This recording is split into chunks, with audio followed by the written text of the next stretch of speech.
तो hello student, स्वागत है आप सभी का फ्यूके एजुकेशन के इस ऑनलाइन लर्निंग प्लेटफॉर्म में, जहां पर मिलेगी आपको क्वालिटी एजुकेशन। मैं प्रदीप मालविया, आपका केमिस्ट्री टीचर, आज लेके आया हूं बहुत ही एक इम्पोर्टेंट सेशन जिसमें हम डिस्कस करने जा रहे हैं ऐसे कुछ क्वेश्चंस जो कि आपके आने वाले बोर्ड एग्जाम्स के लिए बहुत ज्यादा यूजफुल होंगे। तो आज हम हमारा चैप्टर स्टार्ट कर रहे हैं केमिस्ट्री का चैप्टर 1, जिसका नाम क्या है, सॉल्यूशन। तो सबसे पहले हम स्टार्ट करेंगे क्वेश्चन चैप्टर के हम objective type question.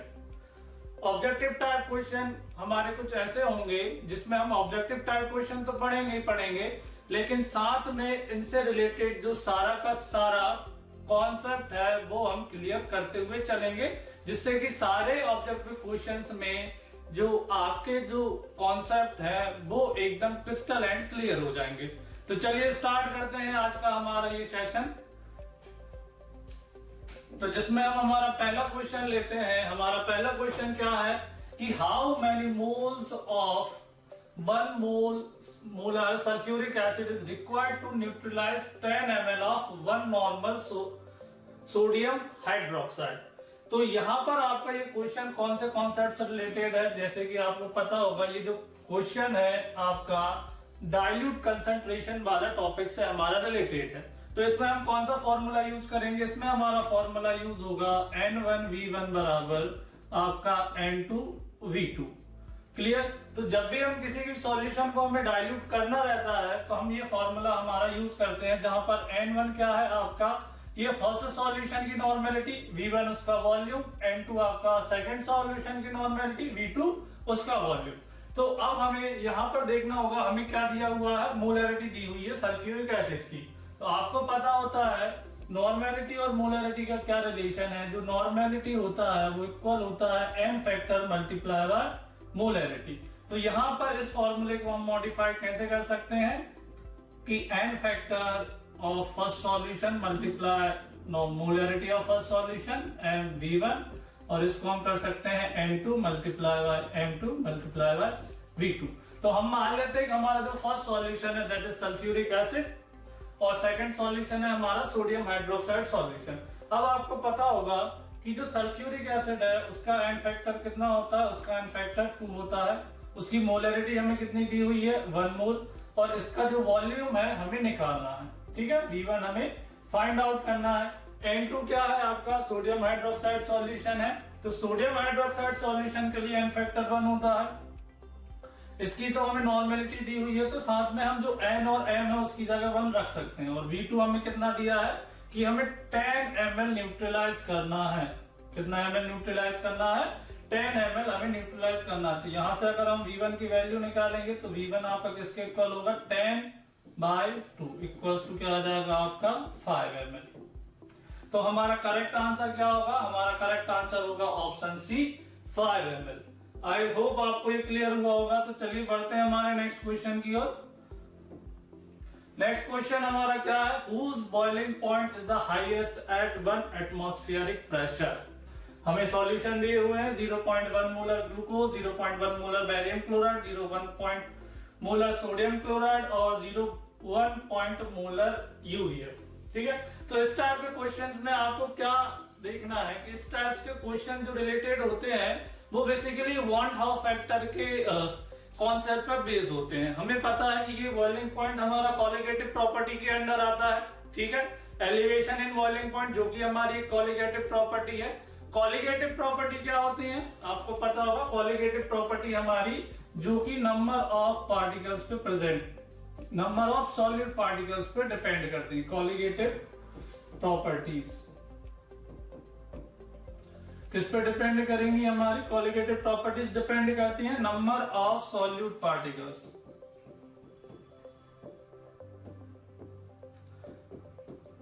Number of solute particle मतलब सॉल्यूशन में जितने ज्यादा सॉल्यूट पार्टिकल होंगे हमारी कॉलिगेटिव प्रॉपर्टी की वैल्यू उतनी ही ज्यादा होगी। तो इस केस में बात करते हैं ग्लूकोज क्या है आपका, एक नॉन इलेक्ट्रोलाइट है।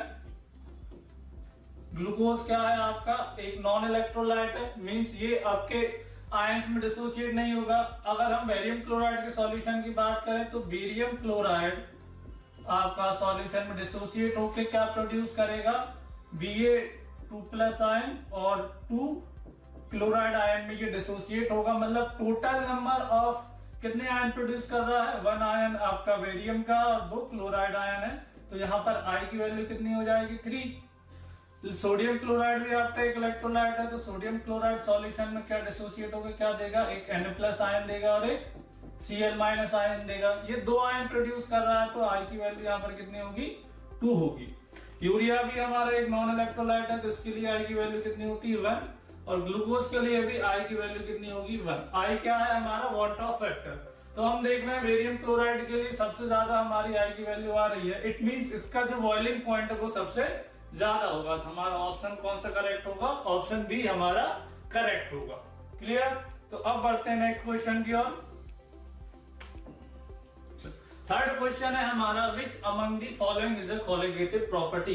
तो जैसे कि अभी हमने डिस्कस किया था, कोलिगेटिव प्रॉपर्टीज क्या होती हैं, जो कि number of solute particles present in the solution पर डिपेंड करती हैं। अगर सॉल्यूट पार्टिकल अगर सॉल्यूशन में चेंज होंगे तो हमारी जो कोलिगेटिव प्रॉपर्टीज है उनकी वैल्यू भी क्या हो जाएगी, चेंज हो जाएगी। तो पहले हम क्वेश्चन में ऑप्शन से देखते हैं क्या है आपका, which among the following is a colligative property. Surface tension नहीं होगा, बॉइलिंग पॉइंट नहीं होगा। ये बात ध्यान रखना कि भाई बॉइलिंग पॉइंट कोलिगेटिव प्रॉपर्टी नहीं है, लेकिन जो एलिवेशन इन बॉइलिंग पॉइंट है, elevation in boiling point, elevation in boiling point आपका एक कोलिगेटिव प्रॉपर्टी है। थर्ड हमारा ऑस्मोटिक प्रेशर। तो ऑस्मोटिक प्रेशर आपको पता है ना, ऑस्मोटिक प्रेशर आपका नंबर ऑफ सॉलिड पार्टिकल्स पर डिपेंड करता है, इसलिए ये आपकी कोलिगेटिव प्रॉपर्टी होगी। तो हमारा ऑप्शन क्या होगा, सी हमारा करेक्ट होगा। विस्कोसिटी आपकी कोलिगेटिव प्रॉपर्टी नहीं होगी। चलिए बढ़ते हैं हम नेक्स्ट क्वेश्चन की ओर। अब नेक्स्ट क्वेश्चन हमारा क्या है, a solution contain 20 moles of solute and the total moles of solution is 80। तो मोल फ्रैक्शन ऑफ सॉल्यूट, तो हमें इसमें क्या बताना है, हमें इसमें फाइंड आउट करना है आपका मोल फ्रैक्शन। तो मोल फ्रैक्शन क्या है, आपको सभी को पता होगा कि मोल फ्रैक्शन एक कंसंट्रेशन वाला टर्म है, और मोल फ्रैक्शन होता क्या है, किसी भी कंपोनेंट का जो मोल फ्रैक्शन है तो उसके मोल्स अपॉन में total moles of the solution हम लेके चलते हैं। तो मोल फ्रैक्शन किसके इक्वल होता है, आपका मोल्स ऑफ कंपोनेंट, जिस भी कंपोनेंट का हम मोल फ्रैक्शन निकाल रहे हैं उसका मोल्स ऑफ कंपोनेंट, और अपॉन में आपका आता है टोटल मोल्स।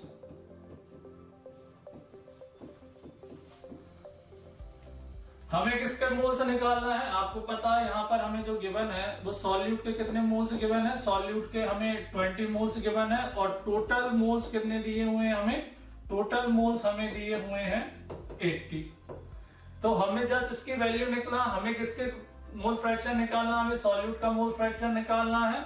तो सॉल्यूट का जो मोल फ्रैक्शन होगा एक्स सॉल्यूट, इसका मोल फ्रैक्शन क्या इसके इक्वल होगा मोल्स ऑफ सॉल्यूट, क्योंकि हम जिसका निकालते हैं ऊपर उसके मोल्स लेते हैं और नीचे लेते हैं हम टोटल मोल्स, और नीचे रहेंगे आपके टोटल मोल्स। तो मोल्स ऑफ सॉल्यूट हमें कितने दिए हुए हैं, मोल्स ऑफ सॉल्यूट हमें 20 मोल्स हमें गिवन है, और टोटल मोल्स हमें कितना दिया हुआ है, टोटल मोल्स हमें दिया हुआ है 80 मोल्स, है ना। टोटल मोल्स हमें कितना दिया है 80 मोल्स। तो अगर हम इससे कैलकुलेट करेंगे तो ये 1/4 होगा, मतलब 0.25।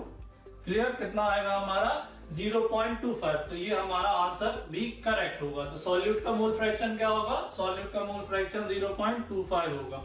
तो इस तरीके से अगर कोई भी क्वेश्चन आपको आता है तो आप इजीली कर सकते हैं। नेक्स्ट क्वेश्चन हम देखते हैं अब हमारा, 5 ग्राम sodium hydroxide is dissolved in 250 ml of solution. The molarity of solution will be। तो न्यूमेरिकल क्वेश्चन को करने की सबसे जो इजीएस्ट अप्रोच है वो पहले हमें ये देखना है कि हमें गिवन क्या क्या है। हमें गिवन क्या है, वेट ऑफ सोडियम हाइड्रोक्साइड। तो हमें वेट ऑफ सोडियम हाइड्रोक्साइड जिसे WA में ले लेता हूं, that is 5 gram. Clear, and volume of solution is given, कितना है आपका 250 ml। और सेकंड हमें क्या देखना, सेकंड हम देखते हैं हमें फाइंड आउट क्या करना है, हमें निकालना है molarity. What we have to find is molarity. तो मोलैरिटी का फॉर्मूला आपको पता होगा, मोलैरिटी किसके इक्वल होता है, आपका weight of solute upon molar mass of solute multiply by 1000 और अपॉन में आपका volume of solution in ml। ठीक है, अब हम ये देखते हैं कि हम इन सब चीजों में हमें क्या क्या गिवन है। क्या वेट ऑफ सॉल्यूट हमें गिवन है? हाँ गिवन है। मोलर मास ऑफ सॉल्यूट हम ऑलरेडी निकाल देते हैं। NaOH का मोलर मास कितना होता है आप सभी को पता होगा। NaOH का मोलर मास होता है 14 ग्राम मोल इनवर्स। NaOH का मोलर मास कितना होता है 14 ग्राम मोल इनवर्स होता है। वॉल्यूम हमें ऑलरेडी गिवन है तो हम इससे हमारा मोलैरिटी इजीली फाइंड आउट कर सकते हैं। तो मोलैरिटी किसके इक्वल होगा? वेट ऑफ सॉल्यूट हमें दिया हुआ है 5 ग्राम, इसका मोलर मास होगा 40, इसका मल्टीप्लाई अगर हम करेंगे तो ये आपका आ जाएगा 1000 और वॉल्यूम ऑफ सॉल्यूशन कितना दिया है हमें 250। कितना दिया है हमें 250। तो ये 250 से ये 4 टाइम कैंसिल होगा। 250 4 का कितना 1000 होता है। अगर 4 से अब हम क्या करें कैलकुलेट करेंगे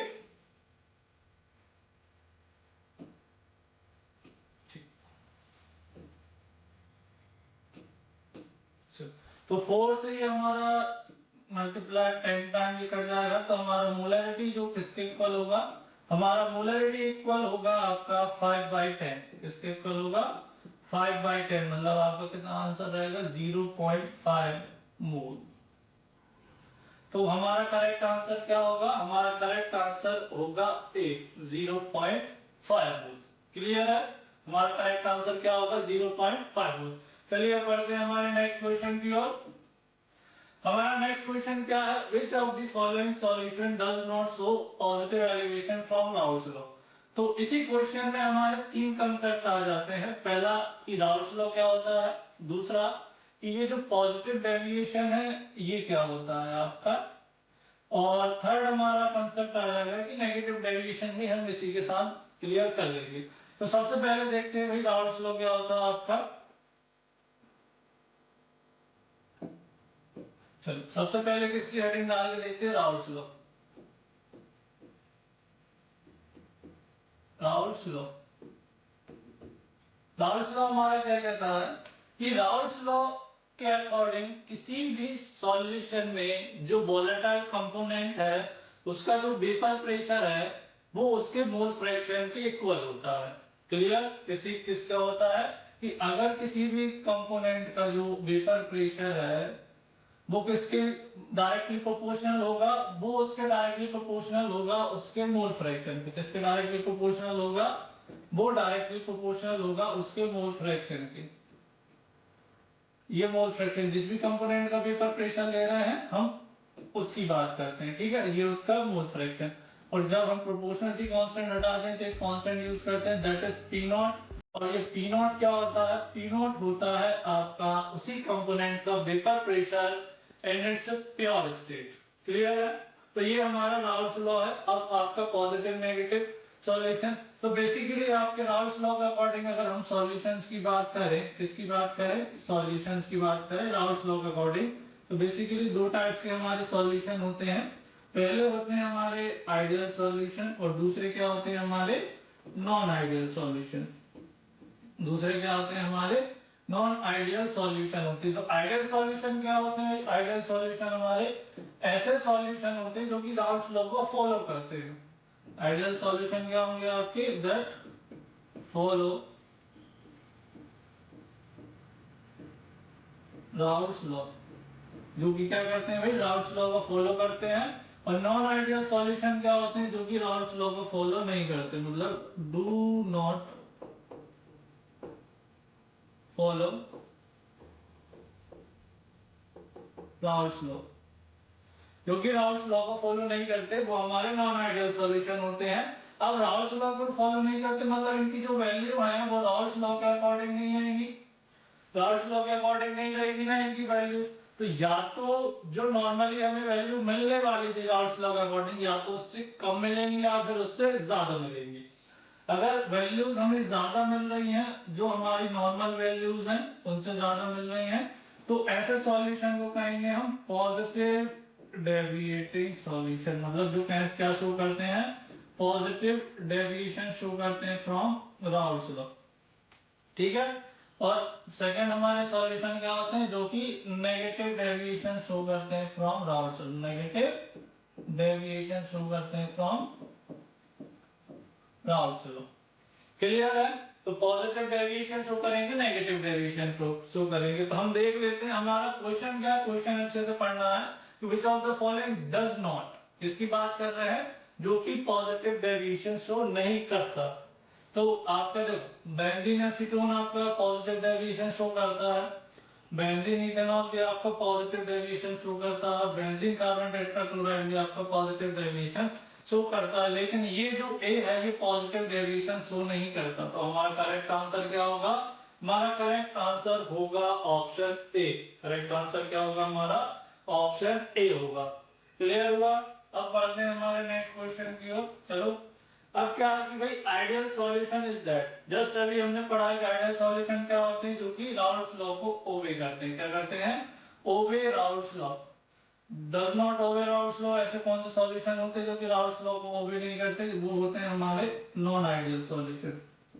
कौन से सॉल्यूशन होते हैं हमारे, नॉन आइडियल सॉल्यूशन हमारे होते हैं जो कि राउल्ट्स लॉ को फॉलो नहीं करते हैं। क्लियर हुआ। अब नेगेटिव डेविएशन, जिनकी वैल्यू हमें कैसे मिलती है, जिनकी वैल्यू हमें नेगेटिव मिलती है, ठीक है, मतलब नेगेटिव में लोअर वैल्यू मिलती है। इस कहने का मतलब ये है, नेगेटिव मतलब लोअर वैल्यू मिलती है हमें राउल्ट्स लॉ से, ठीक है। पॉजिटिव डेविएशन मतलब हमें हायर मतलब पॉजिटिव वैल्यू मिलती है from the Raoult's law. Positive value हमें ऑब्टेन्ड मिलती है from the Raoult's law. Clear है। अब चलिए अगले क्वेश्चन की ओर। 8th क्वेश्चन है अब हमारा, सेम वही कॉन्सेप्ट, क्या निकालना है हमें, मोल फ्रैक्शन। कॉन्सेप्ट हम ऑलरेडी समझ चुके हैं। कॉन्सेप्ट हमारा जो समझा हुआ है, इसमें हम फॉर्मूला क्या लगाते हैं आप सभी को पता होगा कि भाई क्या होता है मोल फ्रैक्शन का फॉर्मूला। जो हमारा मोल फ्रैक्शन होता है फॉर्मूला मैं यहां लिखता हूं कि मोल फ्रैक्शन किसके इक्वल होता है आपका, जिसका भी हमें मोल फ्रैक्शन निकालना, ऊपर उसके मोल्स और नीचे क्या लेते हैं अपन, टोटल मोल्स। तो मोल फ्रैक्शन ऊपर क्या होगा भाई, मोल्स ऑफ कंपोनेंट,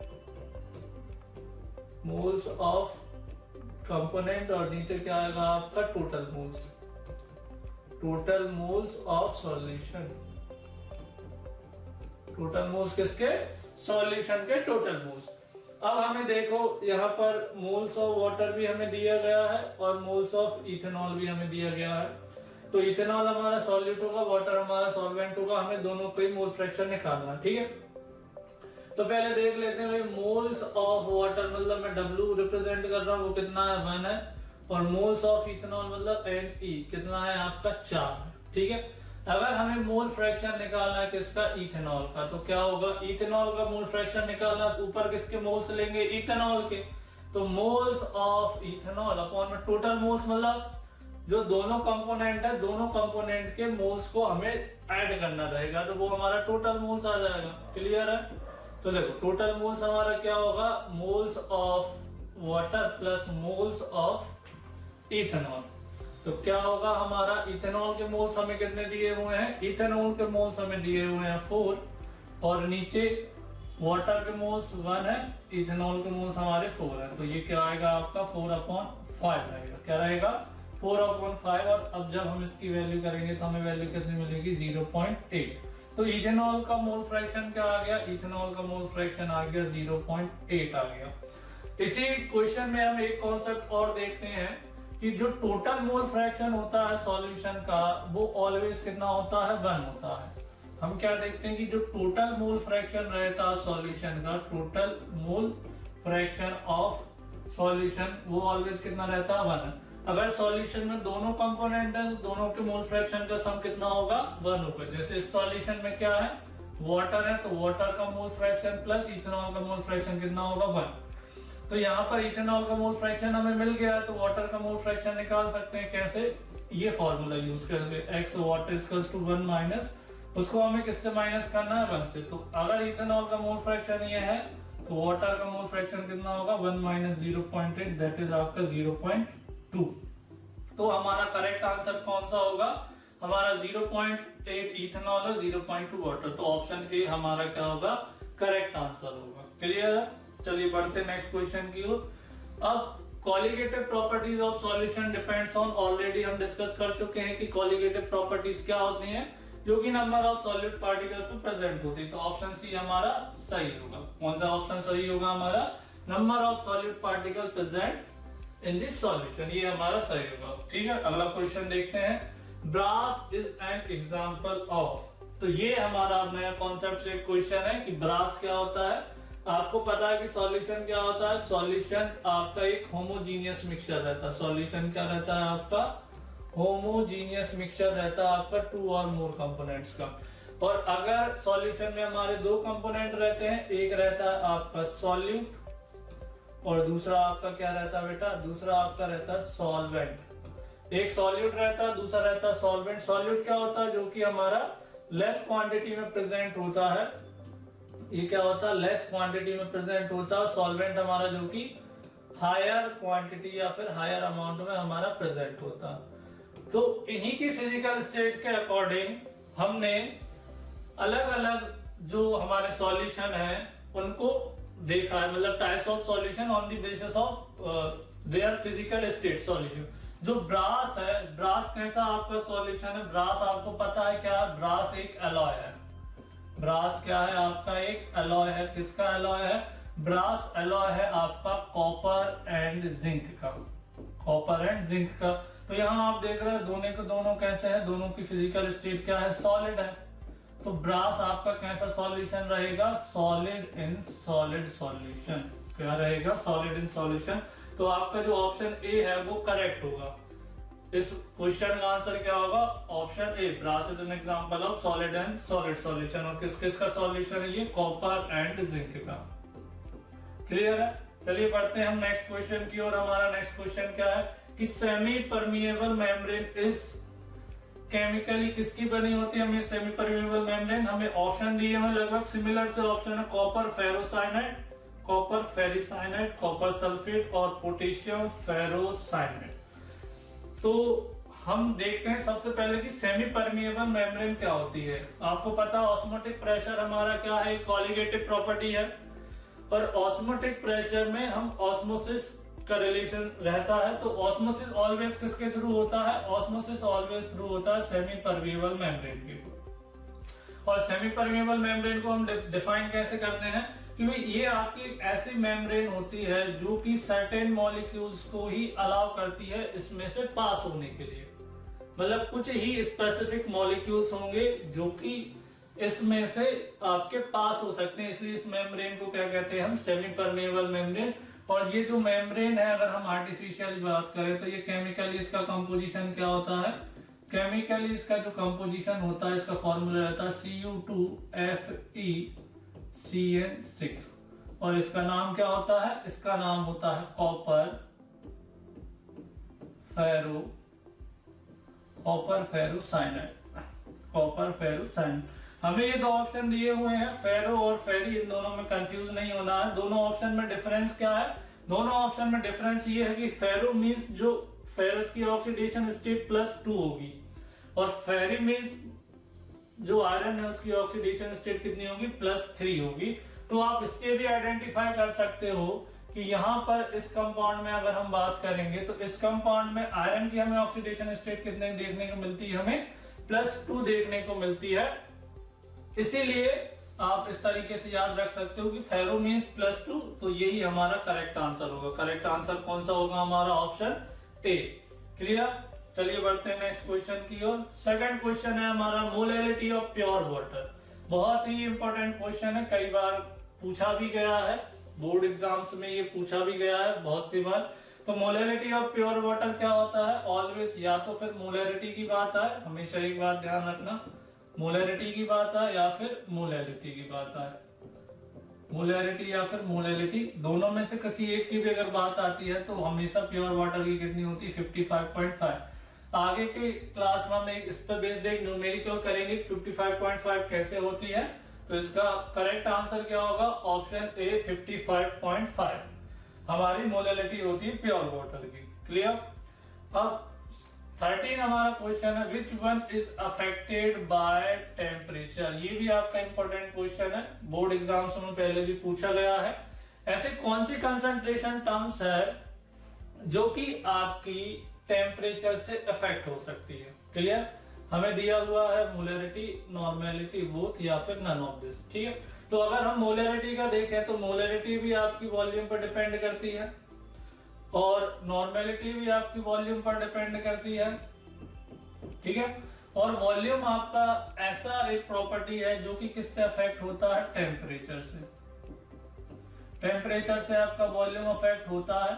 ठीक है, तो हमारा अगर टेम्परेचर से वॉल्यूम अफेक्ट होगा तो क्या नॉर्मेलिटी की वैल्यू भी अफेक्ट होगी, मोलैरिटी की वैल्यू अफेक्ट होगी। मींस अगर हम टेम्परेचर चेंज करेंगे मोलैरिटी और नॉर्मेलिटी दोनों चेंज होंगी हमारी।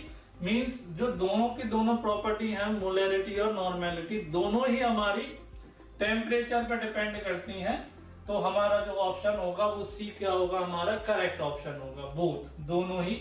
और इसमें एक बात ध्यान रखने वाली है कि अगर कहीं भी मोलैरिटी टर्म आ जाए, मोलैरिटी टर्म आपका आ जाए, तो ऑलवेज हमें ये देखना कि ये टेम्परेचर पर डिपेंड नहीं करती है, ये टेम्परेचर पर डिपेंड नहीं करती है। एक शॉर्ट आंसर क्वेश्चन भी इस पर आ चुका है कि आपका जो मोलैरिटी है वो टेम्परेचर पर डिपेंड क्यों नहीं करती, क्योंकि आपको पता होगा कि मोलैरिटी में हम क्या लेते हैं, मोलैरिटी में हम लेते हैं हम वेट ऑफ सॉल्वेंट। किसके बात करते हैं हम, वेट ऑफ सॉल्वेंट की बात करते हैं या फिर मास ऑफ सॉल्वेंट की बात करते हैं, जो कि टेम्परेचर पर डिपेंड नहीं करता। इसलिए मोलैरिटी भी आपकी टेम्परेचर पर डिपेंड नहीं करती है। क्लियर है? चलिए बढ़ते हैं हम हमारे अगले क्वेश्चन की ओर। सॉल्यूशन क्या है हमारा, तो जैसे कि अभी हमने जो प्रीवियस क्वेश्चन में उसी में हमने डिस्कस किया था, ब्रास वाला जो क्वेश्चन था, सॉल्यूशन क्या होता है, सॉल्यूशन होता है आपका होमोजीनियस मिक्सचर। सॉल्यूशन क्या होता है आपका, होमोजीनियस मिक्सचर। तो हमारा ऑप्शन ए होगा वो करेक्ट होगा। अब हम देखेंगे सॉल्यूशन होमोजीनियस मिक्सचर क्या होता है। होमोजीनियस मिक्सचर ऐसा मिक्सचर होता है जिसमें जो कंपोनेंट के जो पार्टिकल्स हैं, आपके कंपोनेंट के जो पार्टिकल्स है वो कैसा रहते हैं, आपके यूनिफॉर्मली डिस्ट्रीब्यूटेड रहते हैं। क्या रहते हैं, यूनिफॉर्मली डिस्ट्रीब्यूटेड रहते हैं। पार्टिकल साइज बहुत कम रहता है, जिनको हम फिल्ट्रेशन से भी सेपरेट आउट नहीं कर सकते हैं। तो ऐसे मिक्सचर्स को हम क्या कहते हैं, होमोजीनियस मिक्सचर कहते हैं। क्लियर है? फिर हम अगला क्वेश्चन देखते हैं हमारा, ये हमारा लास्ट क्वेश्चन होगा कि क्या होता है जब when a non volatile solute is added into volatile solvent the vapour pressure of solution. Question में ये है कि जब हम किसी भी प्योर सॉल्वेंट जो कि क्या है वॉलेटाइल में नॉन वॉलेटाइल सॉल्यूट ऐड करते हैं तो वेपर प्रेशर में क्या चेंज आता है। तो वॉलेटाइल का यहाँ पर मतलब है, वॉलेटाइल का मतलब क्या है आपका ऐसा substance that can goes into vapor form, that can goes into vapor, मतलब जो कि आपका वेपराइज हो सकता है, उस सब्सटेंस को क्या कहते हैं हम, वॉलेटाइल कहते हैं। और नॉन वॉलेटाइल क्या होगा, जो कि आपका वेपराइज नहीं होगा, उसे हम कहेंगे नॉन वॉलेटाइल। इसको एक एग्जांपल से देखते हैं हम। इसका रिलेशन है, ये कॉलिगेटिव प्रॉपर्टी है और एग्जाम में भी आता है ये पूरा कंसेप्ट, कभी कभार ऐसे ही पूछ लिया जाता है शॉर्ट आंसर में। तो देखते हैं, मान लो ये हमारा एक प्योर सॉल्वेंट है, ये हमारा क्या है आपका एक प्योर सॉल्वेंट। ठीक है, प्योर सॉल्वेंट है। तो यहाँ पर सॉल्वेंट की सरफेस पे आप देख रहे होंगे, सॉल्वेंट की सरफेस पे यहाँ पर केवल इसके मॉलिक्यूल्स ही प्रेजेंट होंगे, प्योर सॉल्वेंट के मॉलिक्यूल्स यहाँ पर प्रेजेंट होंगे। ठीक है, तो इसका जो वेपर प्रेशर है, जो प्योर सॉल्वेंट का जो वेपर प्रेशर है वो कितना होगा, हमने मान लिया कि सॉल्वेंट का जो वेपर प्रेशर है वो क्या है आपका P0 है। सॉल्वेंट का वेपर प्रेशर क्या है आपका P0 है। क्यों होगा, क्योंकि इसकी सरफेस पे ये ज्यादा मॉलिक्यूल है, मतलब ये ज्यादा मॉलिक्यूल आपके वेपर फेज में जाएंगे। ठीक है, इसका वेपर प्रेशर होगा। अब जैसे ही हम इसमें नॉन वॉलेटाइल सॉल्यूट ऐड करेंगे, हम क्या करेंगे, नॉन वॉलेटाइल सॉल्यूट अगर हम इसमें ऐड करेंगे, नॉन वॉलेटाइल सॉल्यूट इसमें अगर हम ऐड करेंगे तो क्या होगा कि आपका ये सॉल्यूशन बनेगा।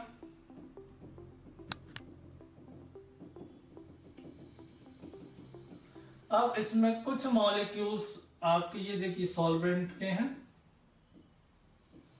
और कुछ मॉलिक्यूल सरफेस पे किसके रहेंगे, कुछ मॉलिक्यूल सरफेस पर आएंगे। जो हमारा नॉन वॉलेटाइल सॉल्यूट है वो भी उसके मॉलिक्यूल भी कुछ ना कुछ स्पेस तो ऑक्यूपाई करेंगे। तो जैसे ही हम इस प्योर सॉल्वेंट में हम क्या ऐड करेंगे, हमारा एक नॉन वॉलेटाइल सॉल्यूट। तो सपोज ये आपका प्योर सॉल्वेंट है, तो जब भी हम इसमें अगर नॉन वॉलेटाइल सॉल्यूट ऐड कर रहे हैं तो सपोज जो नॉन वॉलेटाइल सॉल्यूट है उसके मॉलिक्यूल्स भी कुछ ना कुछ स्पेस ऑक्यूपाई करेंगे इसकी सरफेस पे। तो ये हमारे मॉलिक्यूल किसके हो गए, ये हमारे मॉलिक्यूल हो गए आपके सॉल्वेंट के, जो कि कैसा है, वॉलेटाइल है, और इसी में हमारे कुछ मॉलिक्यूल्स स्पेस ऑक्यूपाई करेंगे सॉल्यूट के मॉलिक्यूल। तो सॉल्यूट हमारा कैसा है, आपको पता होगा सॉल्यूट हमारा कैसा है, नॉन वॉलेटाइल। सॉल्यूट कैसा है आपका, नॉन वॉलेटाइल। मतलब इट मींस ये है कि भाई ये मॉलिक्यूल तो आपके वेपर फेज में जाएंगे नहीं। वेपर फेज में ओनली कौन से मॉलिक्यूल जाएंगे, आपके ये सॉल्वेंट के, कौन से, ये सॉल्वेंट के मॉलिक्यूल्स ही आपके वेपर फेज में यहां से जाएंगे। तो यहां पर आप देखो कि जो सरफेस पे है वेपर फेज में जाने वाले जो मॉलिक्यूल्स है वो क्या हो गए, कम हो गए। जब कम मॉलिक्यूल आपके वेपर फेज में जाएंगे तो वेपर प्रेशर भी क्या होगा, कम होगा, क्योंकि उनका जो सरफेस एरिया है प्योर सॉल्वेंट मॉलिक्यूल्स का वो हो गया डिक्रीज, क्योंकि कुछ स्पेस ऑक्यूपाई कर लिया है हमारे किसने, सॉल्यूट के, जो नॉन वॉलेटाइल सॉल्यूट है उनके मॉलिक्यूल्स ने। तो वेपर प्रेशर क्या हो जाएगा, सॉल्यूशन का वेपर प्रेशर क्या हो जाएगा, डिक्रीज हो जाएगा। सॉल्यूशन का वेपर प्रेशर क्या होगा, डिक्रीज होगा। अगर हम कहें कि सॉल्यूशन का वेपर प्रेशर हमें क्या है, पीएस है, तो ये जो डिक्रीज है इस सॉल्यूशन का वेपर प्रेशर, इसे ही कहते हैं हम लोअरिंग इन वेपर प्रेशर। इसे क्या कहते हैं हम, लोअरिंग इन वेपर प्रेशर। ठीक है, ये जो डिक्रीज हो रहा है सॉल्यूशन का वेपर प्रेशर, इसे ही क्या कहेंगे हम, लोअरिंग इन वेपर प्रेशर। और ये डेल पी से शो करते हैं, और ये किसके इक्वल होता है आपका पी नॉट माइनस पीएस। तो मतलब हमारा क्वेश्चन का आंसर क्या होगा कि जब non volatile solute volatile solvent में हम ऐड करते हैं तो जो वेपर प्रेशर है वो क्या हो जाता है, हमारा डिक्रीज हो जाता है। तो ऑप्शन बी हमारा करेक्ट होगा। तो ऐसे ही आपको बहुत सारी और वीडियोस हम हमारी तरफ से मिलते रहेंगी, तो हमारे साथ जुड़े रहिएगा, क्योंकि हम ये सीरीज को हम बहुत आगे ले जाने वाले हैं। आपकी बोर्ड एग्जाम की जो प्रिपरेशन है वो उसको बहुत अच्छा कर देगी। इसके बाद हमारे जो इंपॉर्टेंट शॉर्ट आंसर क्वेश्चन है, कुछ न्यूमेरिकल्स हैं, वो सारी की सारी सीरीज आने वाली हैं। तो हमारे साथ जुड़े रहिएगा, चैनल को सब्सक्राइब करिएगा, वीडियो को लाइक करें, और जो भी आपकी क्वेरीज होंगी आप इस गिवन नंबर पे हमें कांटेक्ट करके पूछ सकते हैं। Thank you.